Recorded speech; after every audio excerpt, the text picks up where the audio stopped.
In this presentation, we're going to review the structure and the function of the musculoskeletal system.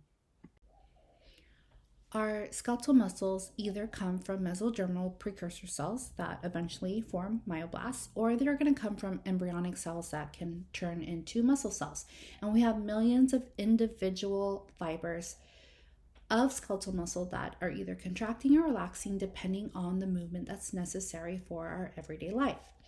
Now, in an adult, muscles make up 40% of the overall weight, but it's interesting, in children, it makes up 50% of the overall weight. Did you know that muscles are primarily water? 75% to be exact. 20% protein and 5% organic and inorganic compounds. And 32% of all the protein stores for our energy and metabolism are actually contained in our muscle. Unfortunately, between the ages of 30 and 60, our muscle mass decreases at about a half a pound of muscle each year. And for every half a pound of muscle we lose, a pound of fat is gained. So this is why it's important to keep up with movement and weight-bearing exercises for bone and for muscle gain. There are more than 350 muscles that are named in our body, and they dramatically are different in size and shape. They can range from 2 to 60 centimeters. They also depend on the function. Let me give you some example. Fusiform muscles are elongated muscles. They're shaped like straps and they run from one joint to another. Think about the biceps brachii or the psoas major. These are examples of fusiform muscles. And pennant muscles, these are broad, flat, and slightly fan-shaped. These fibers run obliquely to the muscle's long axis. The multi-pennant deltoid muscle helps us to flex and extend our arm. This is a great example of a muscle that is shaped according to how it needs to function. There are 3 layers or a 3-part connective tissue framework called the fascia that encase each of the skeletal muscles. Each unit becomes its own separate organ. The first and outermost layer is called the epimysium, and then we have the perimysium and the endomysium. So within this connective tissue, the main responsibility is to protect the muscle fibers and attach the muscle to bony prominences, as well as to provide a structure for nerves, blood vessels, and lymphatic channels. So we're going to start with the outermost layer. This is the epimysium, located on the surface of the muscle, and it tapers at each end, eventually forming a tendon. Tendons allow our short muscles to exert power on a distant joint. A thick muscle would interfere with the joint's mobility. The perimysium subdivides the muscle fibers into bundles of connective tissue or fascicles. The endomysium surrounds the muscle, and it's the smallest unit of muscle visible without needing a microscope.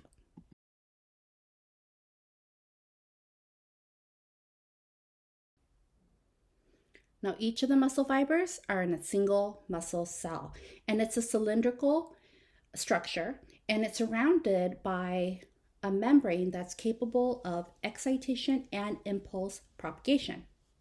So, the muscle fiber contains bundles of myofibrils, which are functional subunits, and they're laid out parallel along the longitudinal axis of the muscle. When we're born, the muscle fibers have completed development from our precursor cells. Remember, those are our myoblasts. And voluntary muscles are derived from the mesodermal layer of the embryo. Now, myoblasts are sometimes called satellite cells when they're in a dormant state. And the interesting thing about satellite cells is that in muscle growth, maintenance, repair, and regeneration, they play a critical role. Now, once our muscles are injured, these satellite cells can become activated. They increase in the number of transcriptional factors that are necessary to form myoblasts and then eventually assist in repair. The nerves of our peripheral system influence our muscle fibers and the motor unit. Whether our motor nerves are fast or if they're slow, it really determines on the type of muscle fibers in the motor unit. So we have white muscle, or type 2 fibers, and they're innervated by relatively large type 2 alpha motor neurons, and they have very fast conduction velocities. These fibers rely on short-term anaerobic glycolytic systems for rapid energy transfer. Now, red muscle, or type 1 fibers, these are sometimes called slow twitch fibers. It depends on aerobic oxidative metabolism. But there's an overlap of muscle fibers that appears with a staining. And when you look at it, it almost looks like a checkerboard. And the overlap provides this equal distribution of fiber throughout the muscle, but it also helps to compensate for the muscle fiber during loss and fatigue of an individual motor unit during a particular activity.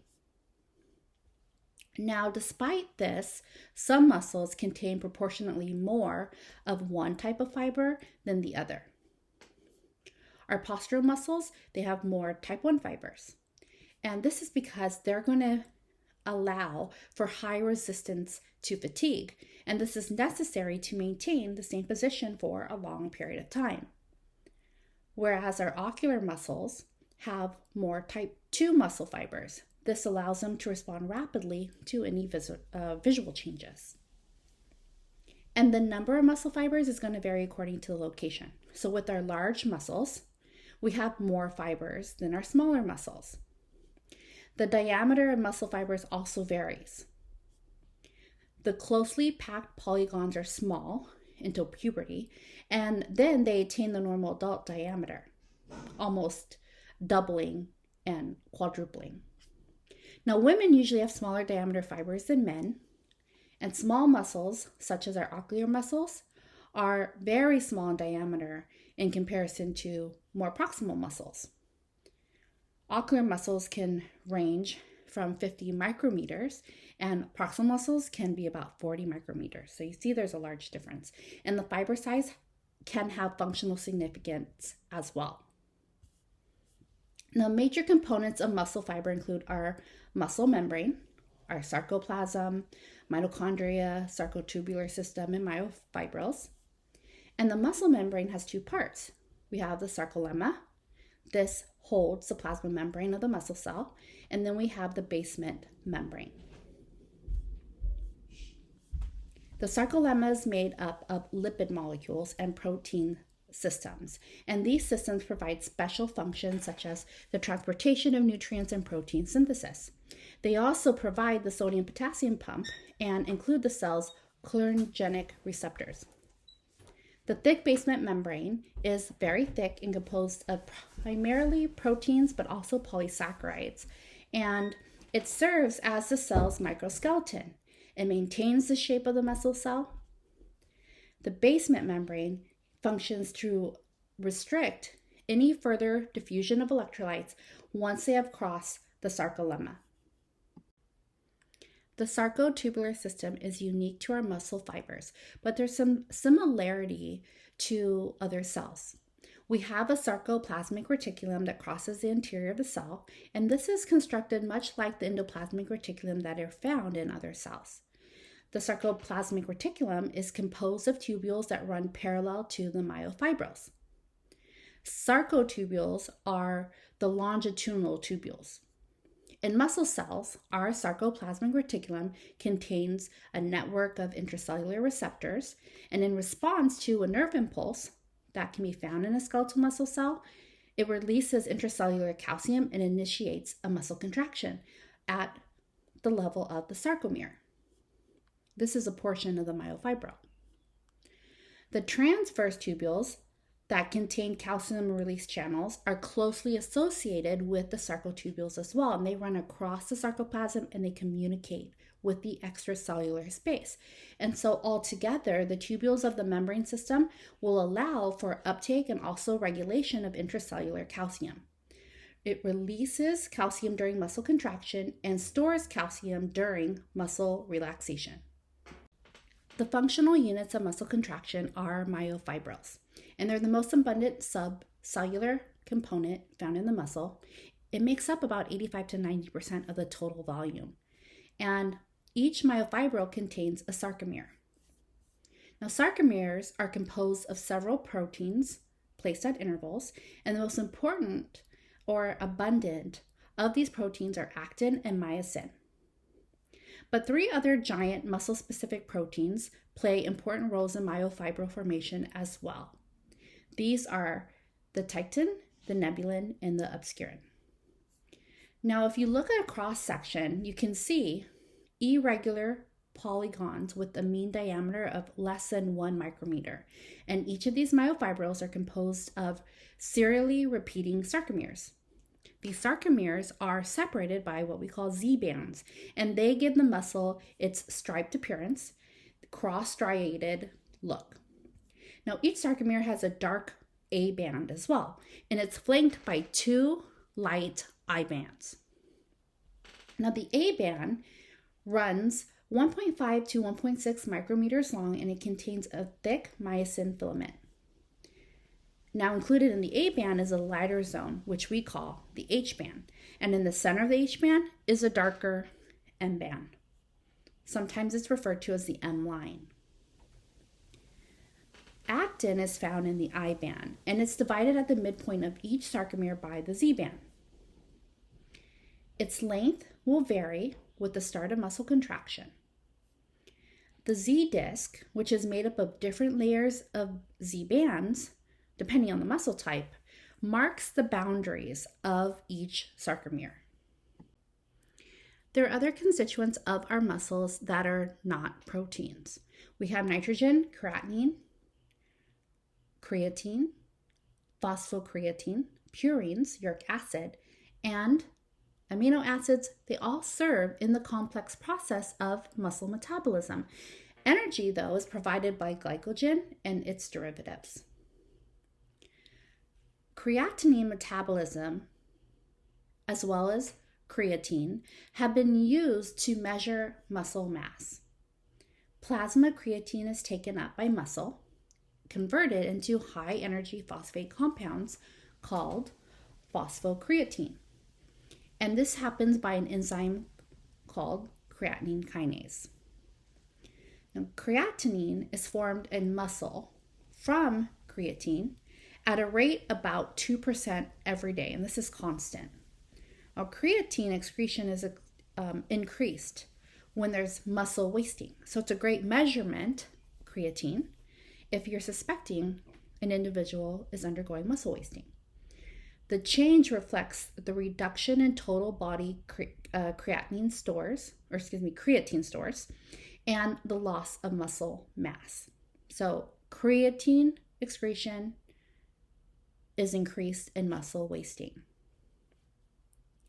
Now, inorganic compounds and ions like phosphate and chloride, as well as cations like calcium, magnesium, sodium, and potassium, these are all also important in regulation of protein synthesis, muscle contraction, enzyme systems, and the stabilization of the cell membranes. Our TBK, or total body potassium level, is measured, and we use this measurement to assess muscle mass. Sometimes we refer to this as lean body mass. Our TBK, or total body potassium level, reflects any changes in our muscle mass during growth, malnutrition, and also muscle wasting. Each muscle contraction is formed by periods of excitation, coupling, contraction, and relaxation. So the first step of muscle contraction, however, is excitation. It begins when there's a spread of an action potential from a nerve terminal going through the neuromuscular junction. There's a rapid depolarization of the membrane, which initiates an electrical impulse in the muscle fiber, and this is called the muscle fiber action potential. Now, as the action potential advances along the sarcolemmal membrane, it's going to spread to the transverse tubules. there's a receptor on the transverse tubule that's going to open, allowing calcium to enter the cell. Then in the second stage, coupling occurs. And this is following the depolarization of the transverse tubules. So it triggers the release of calcium ions from the sarcoplasmic reticulum through the special channels into the sarcoplasm. The calcium is going to bind now to a protein on the actin filament. We will have, in the presence of calcium, both proteins being attracted to calcium ions, leaving the actin free now to bind with myosin. The release of intracellular calcium ions is the critical link between a nerve impulse and a muscle contraction. Remember, the nerve impulse is the electrical excitation. So now, after the coupling, we have the contraction. And this begins as calcium ions combine with troponin, a reaction that will eventually overcome the inhibitory function of the troponin tropomyosin system. Myosin binds to actin. It forms a cross bridge.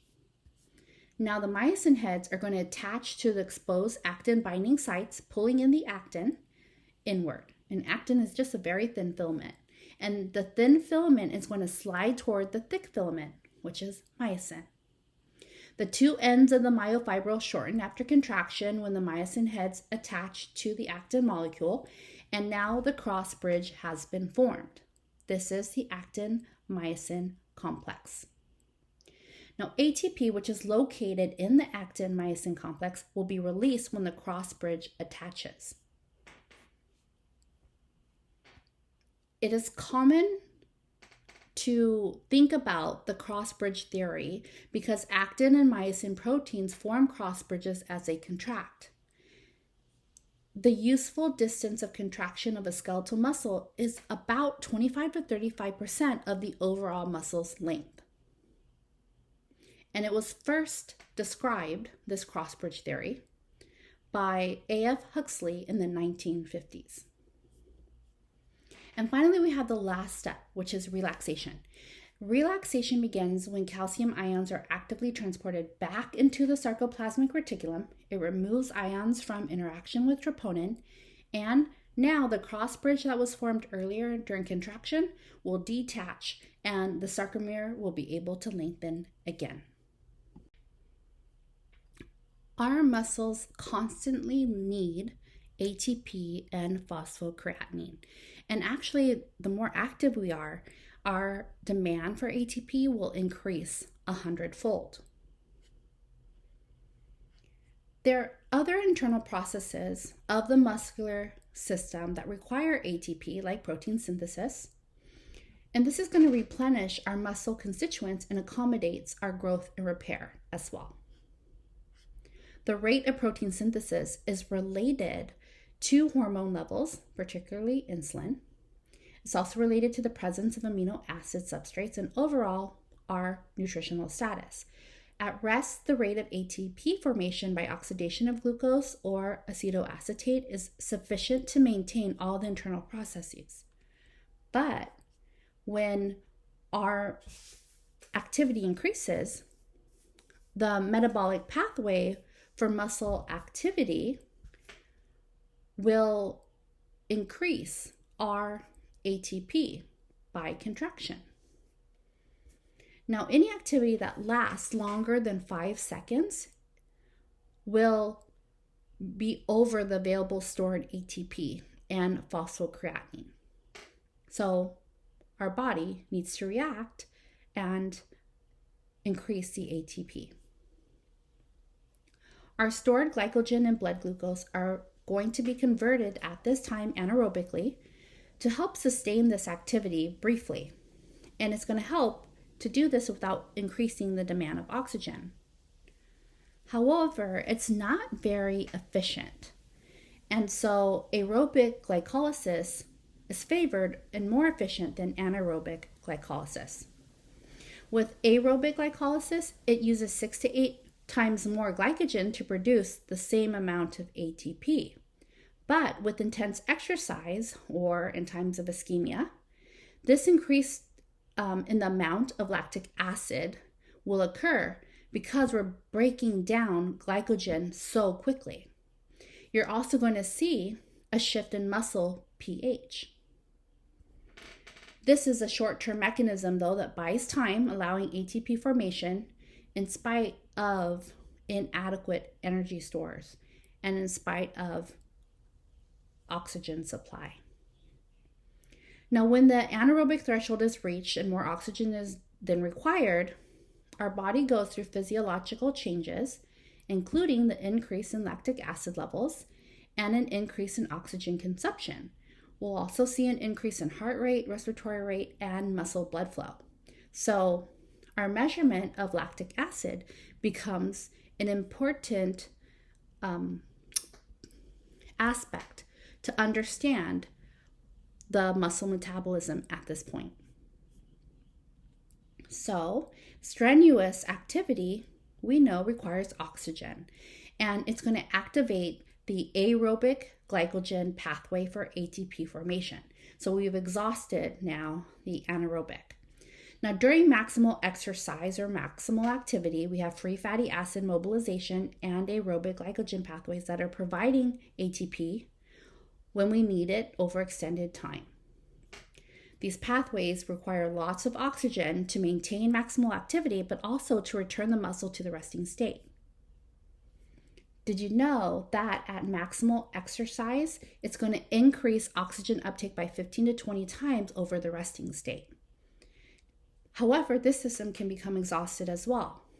Or if there's inadequate response to the need for ATP, fatigue and weakness will finally force the muscle to reduce its activity. What will happen is our body will start building up lactic acid within the muscle fibers. Sustaining maximal muscular activity accumulates a deficit in oxygen, and the amount of oxygen needed to oxidize the residual lactic acid, convert it back to glycogen, and then replenish ATP and phosphocreatinine stores needs to occur. So think about this. If you've run at a maximal speed of about, or your maximal speed for about like 10 seconds, you as an average person probably have consumed at least a liter of oxygen. And at rest, this consumption during the same period is only about 40 milliliters. And as you recover, the oxygen debt or deficit is 4 liters greater than the amount that was actually used during the overall activity.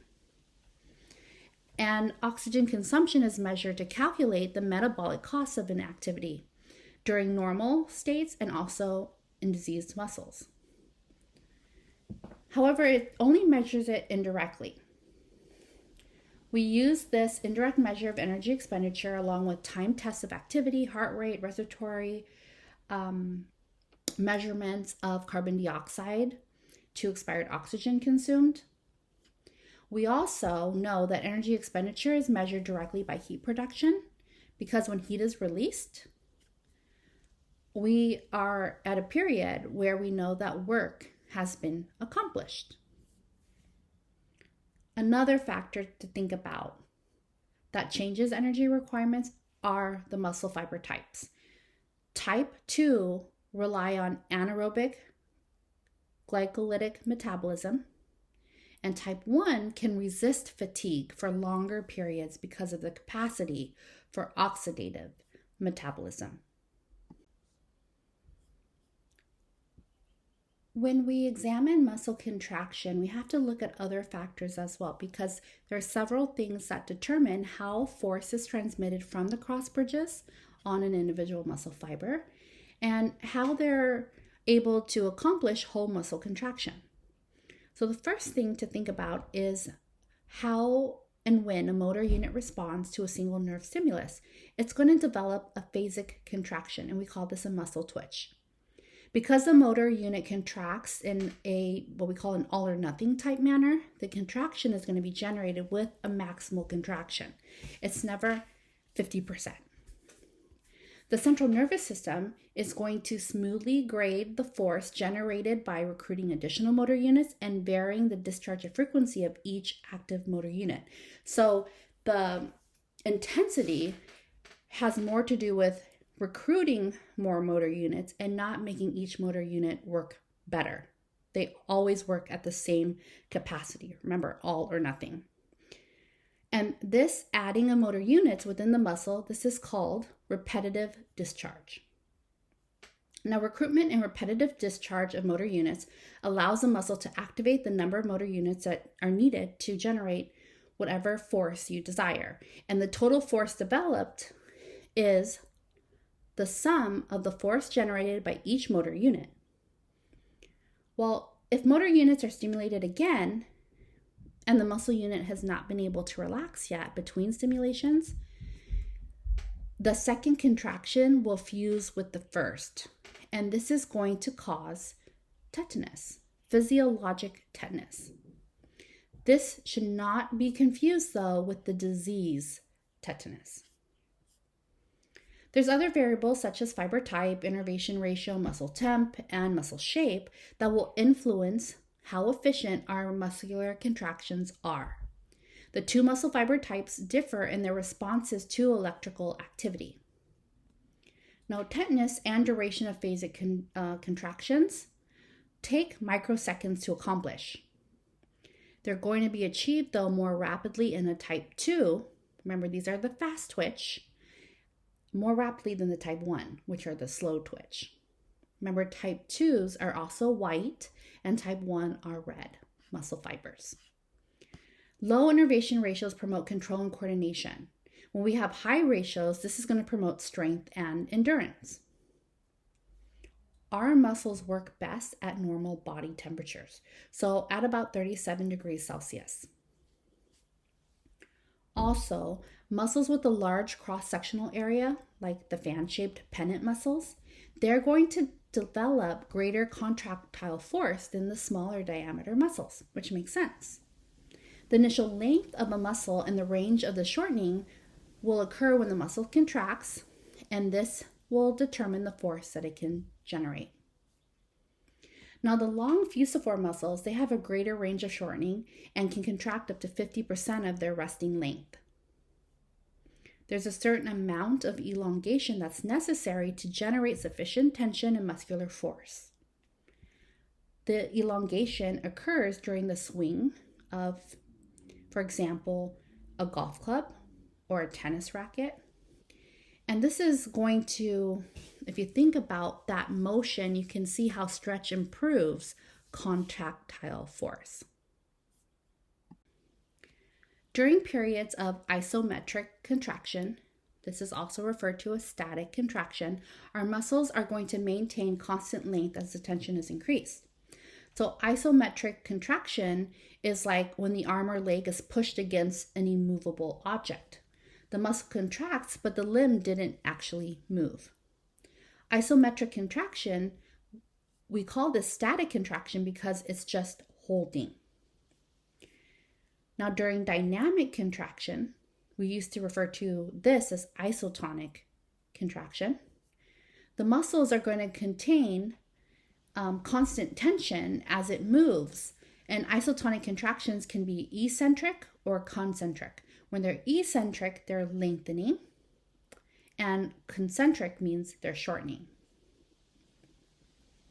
Now, positive work is accomplished during concentric contractions, during shortening, and energy is then released to exert force or lift a weight. But in contrast, during an eccentric contraction, the muscle lengthens, absorbs energy. So think about, when you're extending your elbow while you're lowering like a 5-pound weight. The eccentric contraction requires less energy than the opposite concentric contraction. It requires less energy to accomplish and has been said to result in the development of pain and stiffness if you're not accustomed to that particular exercise or motion. But muscles don't act alone. They always act in groups under automatic control. So when your muscle contracts and acts as a prime mover or an agonist, there's a reciprocal muscle or an antagonist that's relaxing. So think about holding your right arm in a horizontal position right in front of you. Now bend the elbow. Use your other hand to feel your bicep at the top and the triceps on the bottom. When your elbow is bent, your biceps are firm, but your triceps are soft.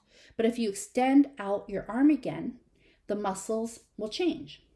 When your elbow is completely extended, now your triceps firm up and your biceps become soft. This completion of movement causes the agonist and antagonist to change automatically. You don't have to think about it.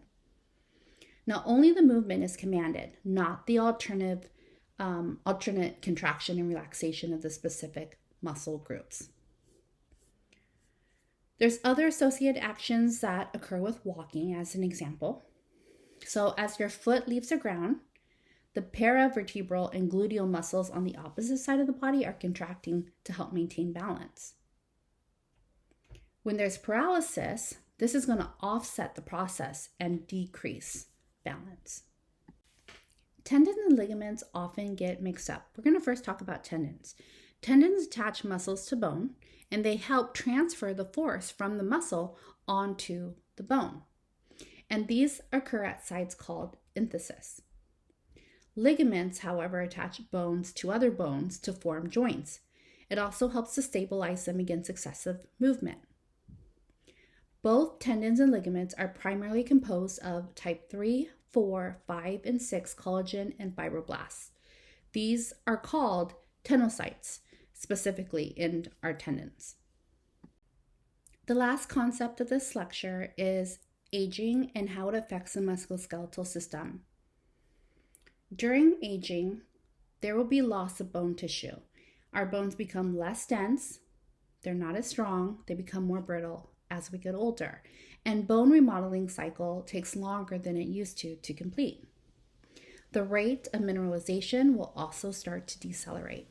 So as we age, women specifically experience loss of bone density, accelerated by rapid bone loss, specifically during early menopause. And this is from an increased osteoclastic bone resorption that occurs. We also have fewer osteocytes and decreased number of osteoblasts. By the time women reach about 70 years old, they become susceptible on average because we get a loss of 50% of peripheral cortical bone mass. And this is important because it can lead to deformity, pain, stiffness, and actually we become very high risk for fractures. But men also experience bone mass loss. But it occurs later in age and the rate of loss is slower than in women. Initial bone mass in men is about 30% higher to begin with. So when bone loss occurs, it causes less risk of disability than with women. Peak bone mass in a man is related to race, heredity, hormonal factors, physical activity, and also calcium intake during childhood. Bone loss in both males and females is also related to smoking, calcium deficiencies, alcohol intake, and also physical inactivity.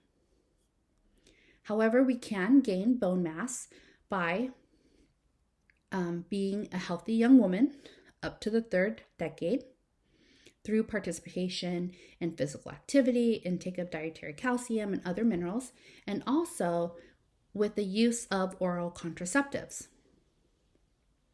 It's not too late though. If you're over the third decade, it's still worth continuing weight-bearing exercises and making sure you're getting enough dietary calcium. Height is also lost though as we get older. And this is because the intervertebral disc degeneration occurs, and sometimes we become susceptible to osteoporotic spinal fractures. Stem cells in the bone marrow, they become less efficient when we get older. This predisposes our oldies but goodies to acute and chronic illnesses that will weaken their bones weaken their posture. Illnesses will also, in addition to weakness, cause confusion, and it could increase the risk of injury or falling. As we get older, our cartilage also becomes more rigid, fragile, and thus susceptible to fraying. There's an increased cross-linking of collagen and elastin, but there's a decreased water content in the cartilage ground substance. We also have reduced concentrations of aminoglycans.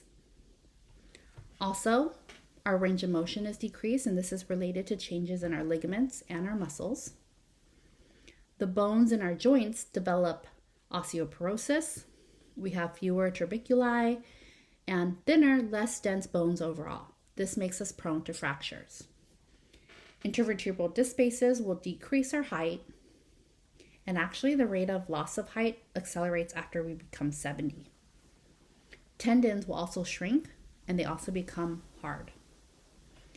The function of our skeletal muscle really depends on many influences that are, in addition to age, they're affected by cellular factors such as reduced mitochondrial volume that's associated with aging, though.